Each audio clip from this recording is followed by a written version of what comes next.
Wala hong problema yon. Pero I will just end this point, Mr. President, and ask Your Honor to read line 27, which is on page 3. Line 27 lang po hanggang 30 kasi marami namang nakabura doon eh. Let's put it on record. The gentlelady would like me to read it. So, page 3, lines 27 to 30. Nyo, tama ho ba ako? Tama po, Mr. President. So, ano hong binasa nyo? The promissory note shall be secured. So, we are talking about a situation where there is a promissory note involved. And what I have been trying to say, Your Honor, is for the indigent patient, it is your amendment that says that line 17, would Her Honor like to read? I can read it, she can read it, but that is your amendment, Your Honor. Ang sinasabi ko po sa inyo, kindly educate me because yung sinabi nyo, wala yan sa bill. Ang naka-enumerate dyan na 5 items. Thank you, Mr. President, for the information of the body and to remind the sponsor. When we were in the period of interpellation, this representation agreed that we close the period of interpellation on the condition that we would be able to propound questions during the period of amendment to help us formulate the proper amendments and to also enlighten the body on the issues because for the record, this bill amends the law that this representation sponsored 15 years ago. So I also congratulated the sponsor during my first amendment that the first time I made amendments that it is high time that we review this. So I'm supportive of this, but I just need to be able to propound these clarificatory questions because I hope the body will engage with us because I think it requires a whole of body approach in solving this issue. Because the next issue I'm going to take up might have a very big impact on the financial constraints of government. So if with Her Honor's permission, can I proceed? Yes, Mr. President. So we will start now on section 2, which is... Just to put everyone on the same page, we provided a clean copy to the body dated May 19. So Yes, Mr. yeah, President. so that will be the base bill that we'll be referring to. Okay, so I would like to bring the body up to speed. No, the current law requires that there is a promissory note that is executed by the patient, and the reason for this, dear colleagues, is because a lot of the private hospitals they do not have endless cash flow. They are also running a business. Karamihan po niyan mga single proprietary owners na mga doktor mismo, and they also have to pay for their staff, for their lab technicians, for they have to cover all the investments they made, the purchases of their equipment, etc. So the reason that the law requires a promissory note kasi hindi naman din kayang saluhin ng mga private hospitals yung yung hospital bill ng mga pasyente. Sino magbabayad, di ba? I mean, common sense po sa lahat ng kahit sari-sari store ka, kahit anong negosyo mo, at some point somebody has to pay the bills. So ang law natin as it stands may promissory note, but the proposed amendment of the sponsor is provided that no promissory note shall be required of indigent patients who have been endorsed by the Medical Social Services Office of the hospital, medical clinic, or any similar facility to the Department of Social Welfare and Development. Provided further that those patients who are partially recovered shall sign a waiver undertaking that they are assuming the risk of the consequences for requesting for discharge despite having not fully recovered. So ang question po natin sa sponsor natin, magkano ho ang impact nito sa ating private hospitals na wala ng promissory note? magkano ba ang normal? Her Honor can answer in any way she would like based on the data that she has. Ilan ba ang indigent patients natin na pumapasok sa DOH hospitals? Because for now, pag DOH hospital, sabi ng DOH at ng PhilHealth, wala nang babayaran. Yun ang zero Balance billing. ZBB. Zero, I was gonna say zero sum, parang iba namang concept yun. Zero balance billing, ZBB. So yan ang DOH hospitals. And then, na-cover na ba yung LGU hospitals? Hindi pa? Hindi pa po, parang nagpa-pilot na lang. Okay. So yung question natin, when this was first brought up, I think we were deliberating the budget. Alam ni Senate President yan kasi siya yung chairman ng ating Committee on Finance. Yung question is, paano naman yung mga LGU hospitals? Kasi if you are a patient, you do not even distinguish between a DOH hospital and an LGU hospital. Basta you will go to a hospital that is near you and that can take care of you. So hirap na hirap yung mga mayor na masabi sa pasyente na, ay hindi ka namin covered kasi hindi kami DOH. LGU, yung pasyente, ha? They do not understand that distinction because in their mind, this is a public hospital. Sabi, ZBB. So later on, nag-clarify ang DOH na DOH hospitals lang. And then now, my understanding is they are piloting some LG hospitals. I might have some numbers. I will also be happy to share what I have, but I believe it is incumbent upon the sponsor who is now proposing na wala ng promissory note kasi sino ang sasagot nito? Ang concern ko is we are partners, public and private institutions are partners in delivering health service in this country. So we do not want to see these private hospitals shut down because wala na hong magbabayad ng kanilang mga bills. I don't know if there are arrangements that have been made already prior to the passage of this bill to ensure that these private hospitals will be paid. Because even the LGU hospitals, nandun pa lang tayo sa dry run or ang tawag doon? Pilot testing. So I give the floor to Her Honor to enlighten us because I would love to be able to support the needs of the indigent patients. But I also don't want the private hospitals to close. Thank you, Mr. President. Of course, I also share that particular concern of the gentle lady from Taguigan Pateros. As to her first question, kung magkano lahat-lahat ang magiging financial implications sa mga ospital kung maipasa natin itong batas na ito. Unfortunately, there's no concrete data of the universe of that amount, but at the very least, pwede nating sabihin na variable yung fees, no? The fees range from as low as 50,000 pesos to 1 million pesos per patient. Depende sa kaso. Then of course, we would need to multiply that to come up with the range, multiply that with yung pangalawang tanong ng gentle lady kung ilan lahat yung mga indigent patients ang hindi nakakasettle ng bills nila under the current system. And before I go to ano yung kapalit ng current system proposed in this bill, I would just like to note, Mr. President, na because of this concern being raised by the gentle lady, kaya alam ko rin po na Senator Joel will also propose amendments in terms of transparency of billing and charges dahil sa cost variability na ito. Alright, then dako na po ako, Mr. President, sa kung hindi na magpapatuloy yung kasalukuyang promissory note system, ano naman ang kahit papaanong mga garantya o reassurance sa mga ospital na they will be eventually paid. The bill proposes at least 5 which may be used either singly or in combination with each other. So the promissory note or yung katumbas ng promissory note shall be secured by any or a combination of the following: a mortgage over real or personal property of the patient, a relative, or a co-maker. B, a guarantee of a co-maker who shall be jointly and severally liable. C, a deed of assignment. Dito importante, Mr. President, gentle lady, yung papel ng mga government financial institutions.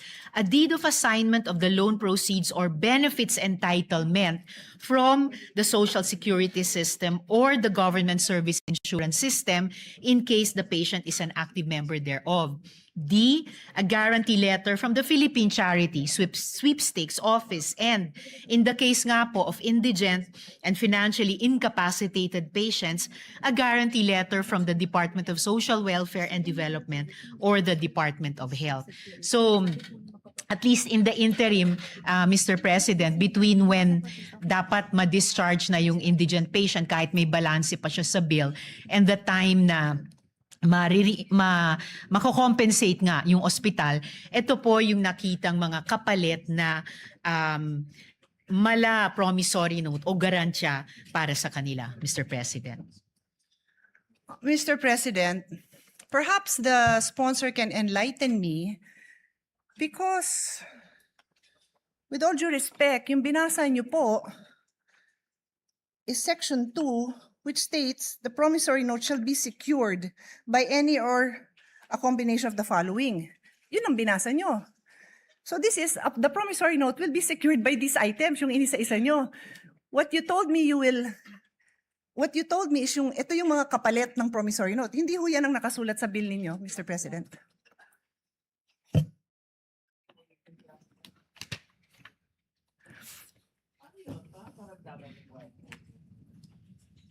No, Mr. President, it will be a different system. Kung dati the indigent patient and his or her family were on their own to execute a promissory note kahit wala or kulang na kulang ang anumang collateral. Here, there is a promissory note in their name but backed up not by them all by their lonesome, pero itong mga social protection and government financial institutions natin.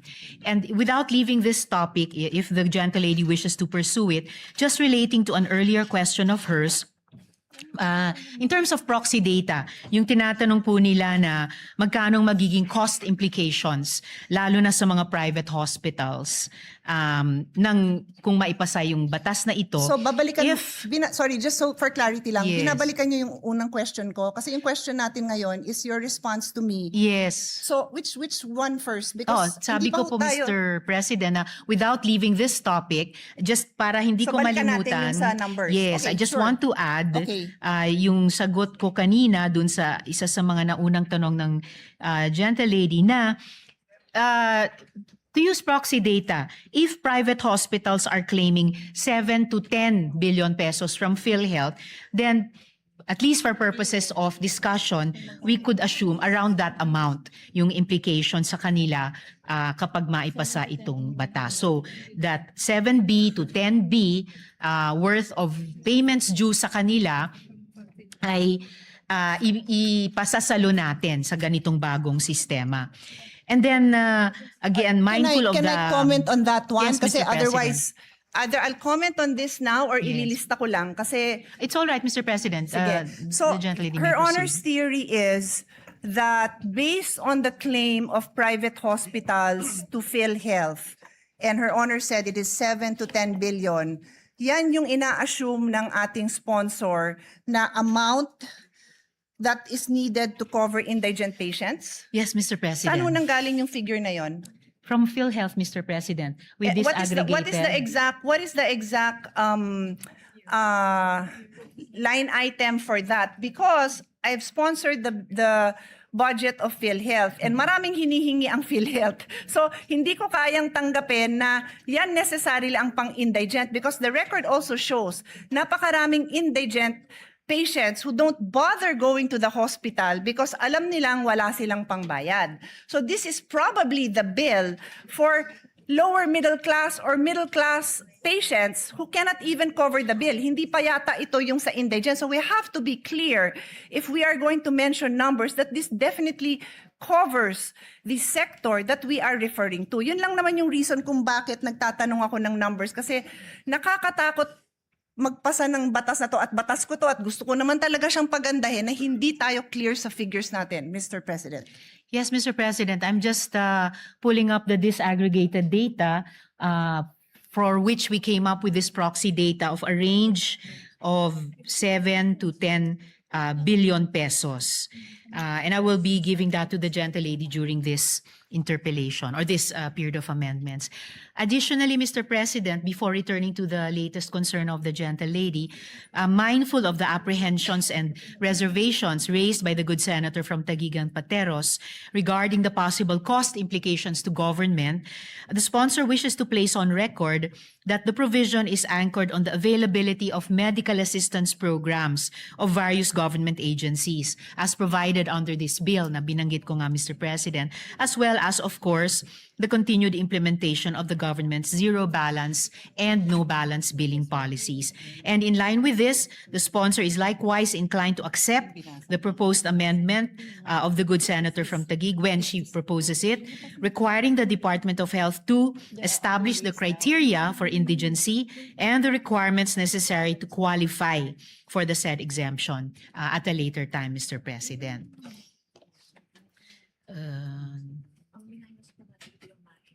So the latest concern of the gentlelady was, So Her Honor made a statement that there are other ways the bill intends to support the indigent patient. And Her Honor mentioned letter A, B, C, D, E. Sabi nyo, 5 po yun. Ang sinasabi ko po sa inyo, kindly educate me because yung sinabi nyo, wala yan sa bill. Ang naka-enumerate dyan na 5 items are, it says the promissory note will be secured by any of the following. So may promissory note pa rin. So Her Honor is simply addressing dalawang sitwasyon natin. Sino ang kailangan magbigay ng promissory note at based dun sa dito sa amendment nyo, the indigents will no longer be required to execute a promissory note. Tapos dinagdag nyo, pero ito yung mga pwede nilang gawin. Wala nga ho yun. Yung sinabi nyo, wala sa bill nyo. Ang nasa bill, yung mga 5 items that are used to secure a promissory note. So that covers the people who need to pay a promissory note. So Her Honor has to clarify this because it's not, what she's saying is not in the bill. actually, Mr. President, it is in the bill. In fact, in answering this question, nag-take off po ako dun sa page 3, line 17, section 2, na kinwote ng gentlelady from Taguigan Pateros. And kaya tinalakay ko po yun na in lieu of the current promissory note system, it's still called the promissory note here, pero hindi na po yung solong mga collateral o ano pa mang meager resources na meron yung indigent patient or family ang magsisecure niyan. Ang magbaback up na po nun ay yung mga social protection agencies at saka government financial institutions natin tulad ng SSS, GSIS, PCSO, DSWD, DOH. So in effect, Can Her the Honor promissory specific- note, if I may just complete Yeah, sure. this last sentence, the promissory note will no longer be issued by their lonesome nga po ng indigent patient and family, then bahala na sila sa buhay nila kung paano i-honor. In a way, it will be for the benefit of the hospital na mayroong hindi yung mahirap na iyon, pero may government institutions na nagsisiguro sa kanila na you will be paid, Mr. President.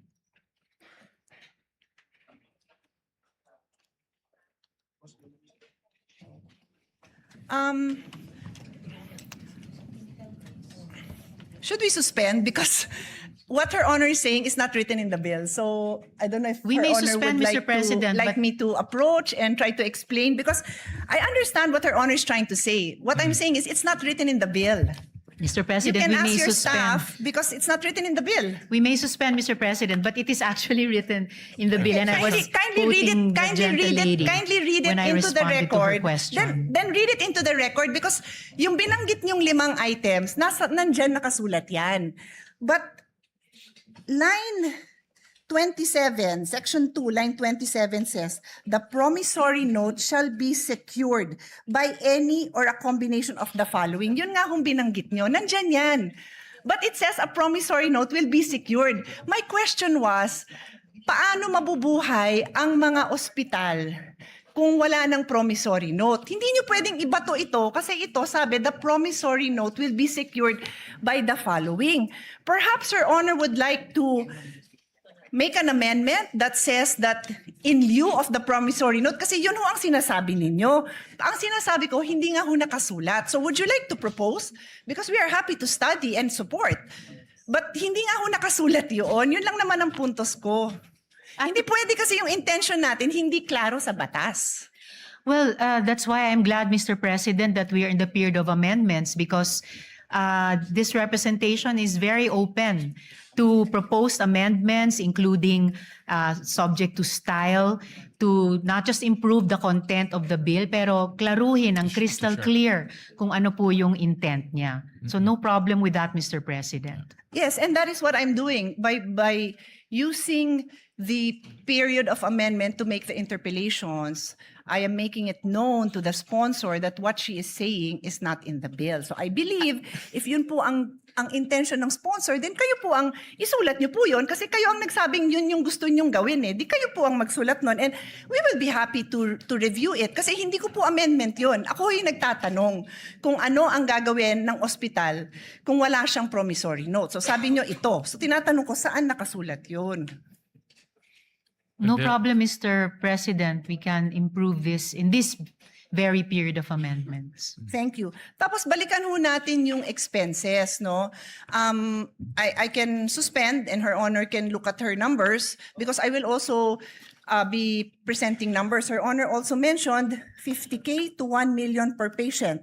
So does Her Honor intend to, kasi yun yung unang binanggit nyo, so does Her Honor intend to come up with a number based on those, that range of expense that Her Honor mentioned? Kasi kailangan nga natin ng number because we have to find out where will we get this amount to support naman these private hospitals. Otherwise, this is a disaster because ang mangyayari, pipila lang sila sa Malacanang, magmamakaawa sila na wag ipasa to. Sayang naman yung effort natin dahil we all have the same intention. Pagandahin yung health system natin.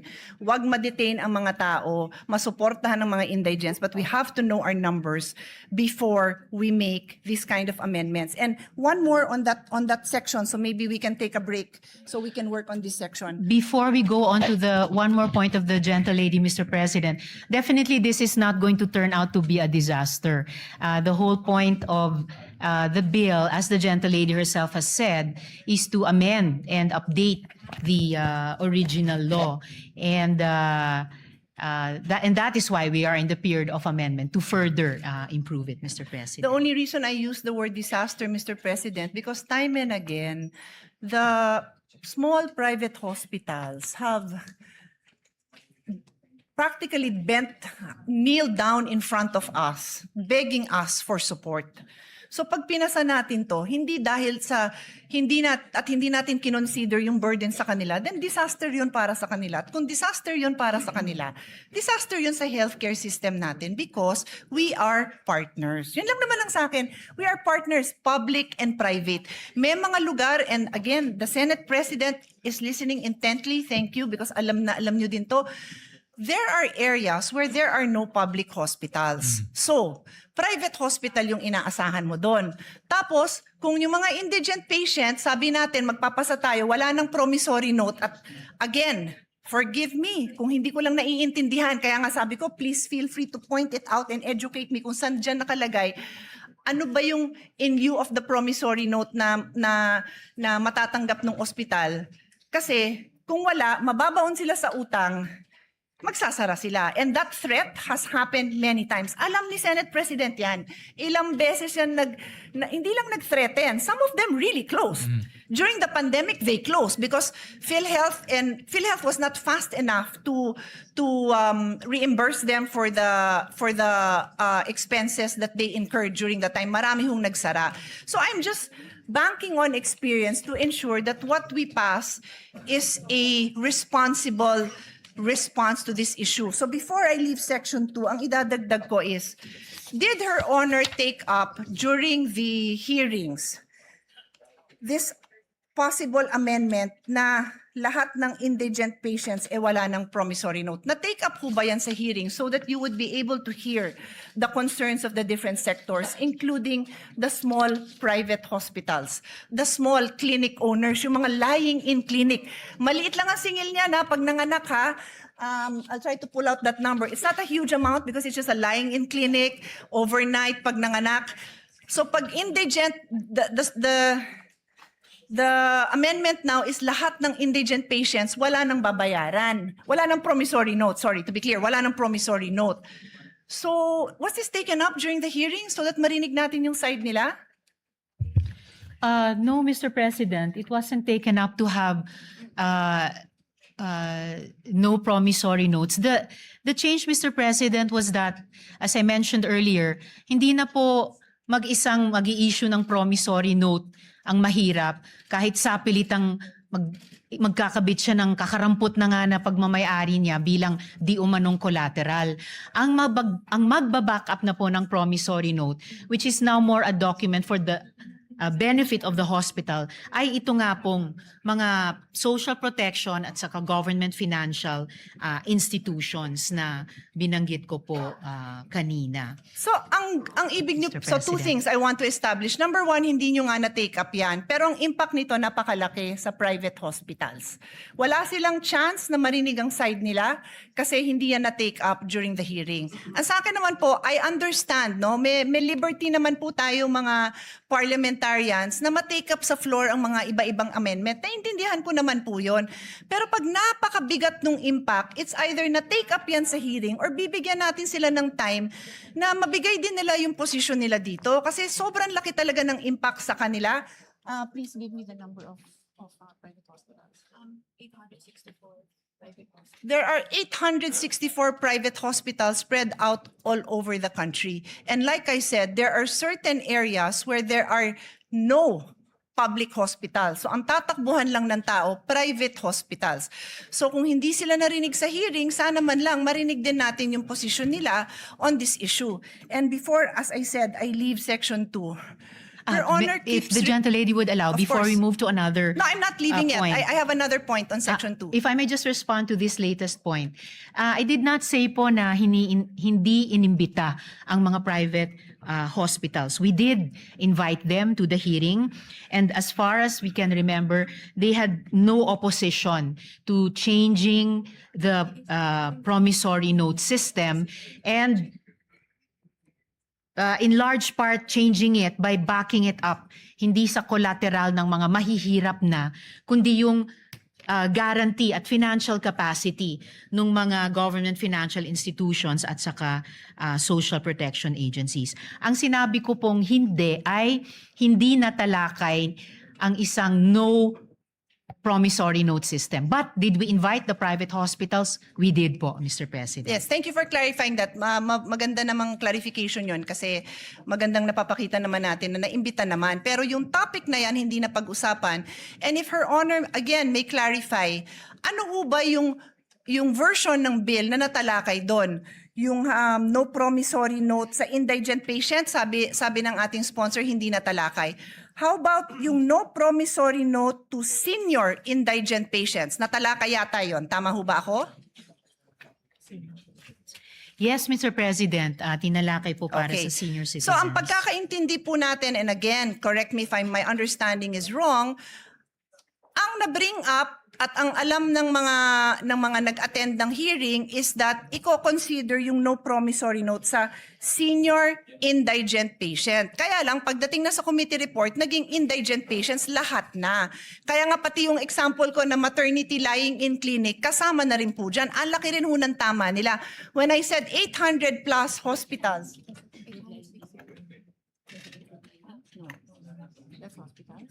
yung sinabi kong 864 na establishments, mga hospital po yun. Hindi pa kasama dyan yung lying in. Baka mas marami pa. So that's why I'm just asking, do we know? And I'm not a stickler for kailangan na take up yan sa hearing. Pero ang sa akin, I am a stickler for narinig ba natin yung concerns nila at yung side nila. If merong mag-advocate for them here, that's okay. If the sponsor has information that can assure us that protected din naman yung interest nila, that hindi naman sila mababankrupt, open naman din po tayo doon. That's the only reason I bring it up, Mr. President. Now, Yes, Mr. President, I do appreciate that.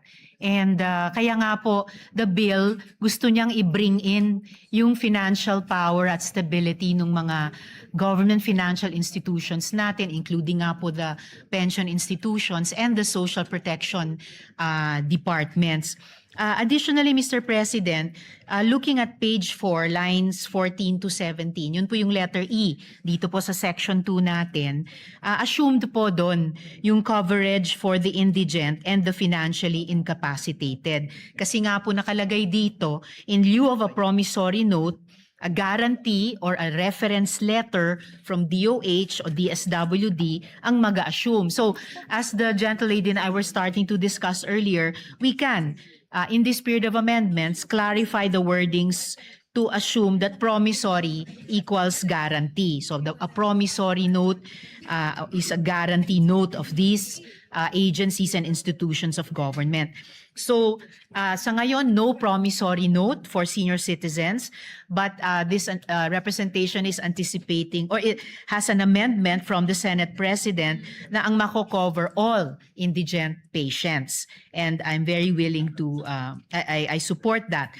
So, the amendment po, yung covering all indigent, I would accept. And that is also why, Mr. President, we are accepting, again, to reiterate, we are accepting the proposed amendment of the gentlelady for DOH to put eligibility criteria in recognition of her concern. And in fact, I already accepted that, Mr. President, last month, for the record. And for the record, I have no issue covering indigent patients. I am just asking for the financial data so that we are assured that when we go into the budget debates, we will have the full support of all our colleagues to support this amount because mababankrupt nga ang mga private hospitals. And again, I am very willing to hear the numbers to ensure that hindi sila mababankrupt kasi yun lang naman yung objective natin, Mr. President, to ensure that we have a healthy health ecosystem na buhay ang ating private health institutions at nandyan yung mga support na kailangan nila. Kasi bago nga itong factor na dinadagdag natin. It's new. It's new. It does not exist now. Indigent patients are required to provide a promissory note, which means they have the legal obligation, to be clear sa mga nakikinig, they have the legal obligation to cover that amount. That is the meaning of a promissory note. You have Yes, a Mr. legal backing President. to cover that amount. So I understand what Her Honor is saying, that she has these government agencies that will provide, and Her Honor even mentioned letter E on the next page. Wala hong problema yon, pero I will just end this point, Mr. President, and ask Her Honor to read line 27, which is on page 3. Line 27 lang po, hanggang 30, kasi marami namang nakabura doon eh. Let's put it on record. The gentlelady would like me to read it. So, page 3, lines 27 to 30, the promissory note shall be secured by any or a combination of the following. And is Her Honor, is my understanding correct that yung the following na yan nga po yung 5 na binanggit nyo? Tama ho ba ako? Tama po, Mr. President. So, ano hong binasa nyo? The promissory note shall be secured. So, we are talking about a situation where there is a promissory note involved. And what I have been trying to say, Your Honor, is for the indigent patient, it is your amendment that says that line 17, would Her Honor like to read? I can read it, she can read it, but that is your amendment, Your Honor. Line Yes, Mr. 17. President, provided that no promissory note shall be required of indigent patients who have been endorsed by the Medical Social Sciences Services Office of the hospital, medical clinic, or any similar facility to the Department of Social Welfare and Development. And just to reiterate, Mr. President, earlier, sinabi ko na rin po na we can clarify wordings to assume promissory equals guarantee. So it could be a guarantee note.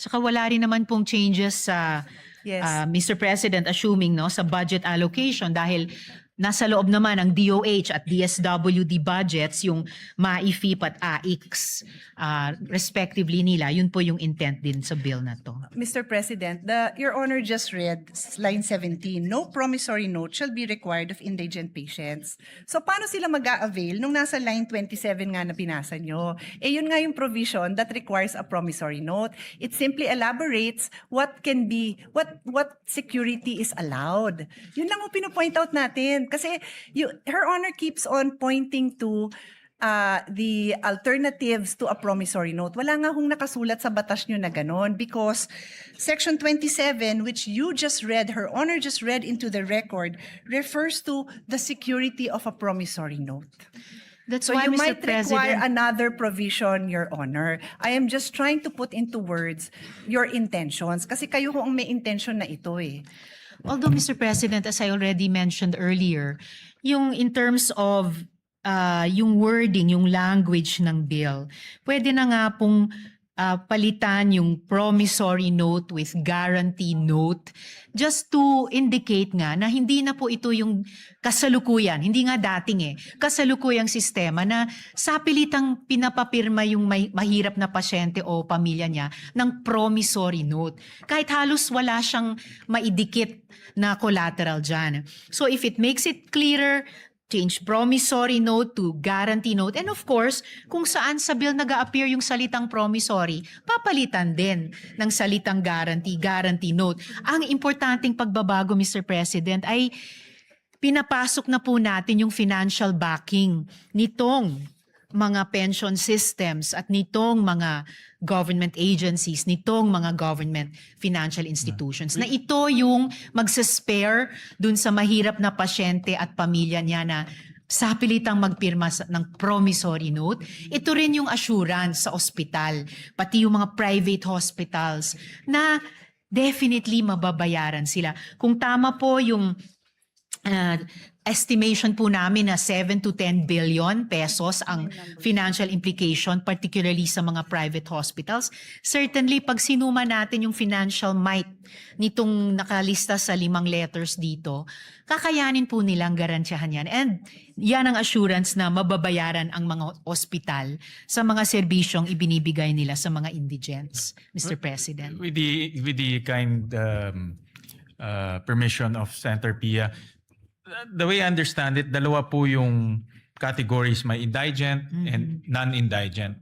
Ang indigent, hindi na po pwede mag-issue ng promissory note. Dito papasok si DSWD para to assure the payment to the hospitals. For non-indigent, pwede pa rin mag-issue ng promissory note backed by the 5 different guarantees. So, in Maaari other po, words, Mr. President. I think that's the way That it's is structured. correct. But that is correct. Yeah. So I think ang suggestion ko ho is to make it very clear that for indigent, it's the government that will assure the payment to the hospital so that yung Yes. operations nila, I see the point of Senator Pia, hindi ma-hamper yung operations nila.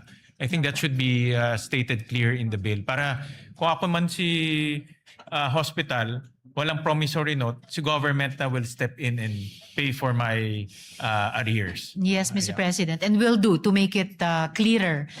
Pero salamat din sa pagbanggit kahit yung mga non-indigent, halimbawa yung mga middle class.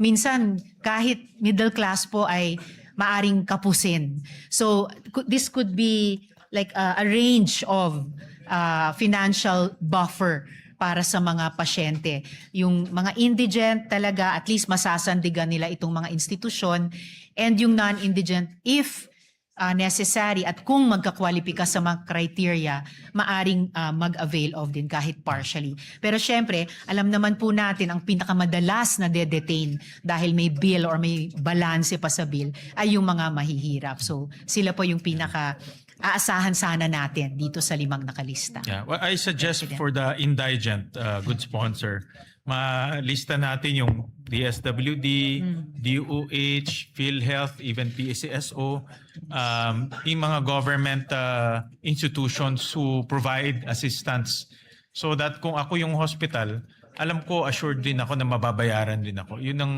I think Senator Pia is correct in saying, pag maliit ka, wala ka ng, you rely on your cash flow eh. Pag mawawala yung cash flow na yun, mahirapan sila to continue with their operation. And we'll provide some suggestions to that effect. Salamat, Mr. President. So ngayon pa lang, I could see two possible conditions na isasama natin or criteria. Kapag indigent patients, no promissory note. And for other patients, maaring may promissory note pero backed up pa rin by the 5 securities bilang guarantee sa ospital. And I thank the good Senate President for those for that additional guidance. Mr. President, we could suspend for the moment so that we can fix the provision with the staffs, both of the good gentlewoman and the Senate President. Yeah. So with that, Yes, yeah. but what thank you for that. Thank you for the clarification, Mr. Senate President, because that's exactly what I was trying to say. All right. I was just pointing that out, that it is not clear where that money will come from. And what we have not established is what is that amount. Because I am prepared later on when we resume to show that the amount I have is much more than, I think Her Honor said 7 to 10 billion, if I'm not 5 mistaken. to 7 billion pesos. 5 to 7. The Mr. numbers I President. have are much bigger. I just want to study it a little bit more because it's not my goal to prolong this. I also want to Tama, pass 7 this. to 10, Pero sorry. I want to be responsible about this. Otherwise, I will have to make a reservation in the passage of this measure because when the budget time comes, or even before that comes, mark my word, pipila ang ating mga private hospitals to object to the passing of this. And we don't want that. No, we want them to know that it's a Senate that listens to the people and passes responsible bills. Thank you, Mr. President, for your clarification. Session Just correct my last note, Mr. President. 7 nga po, 7 to 10 billion pesos. My numbers are Thank you, much Mr. higher, Mr. President. President. Yeah. Session suspended.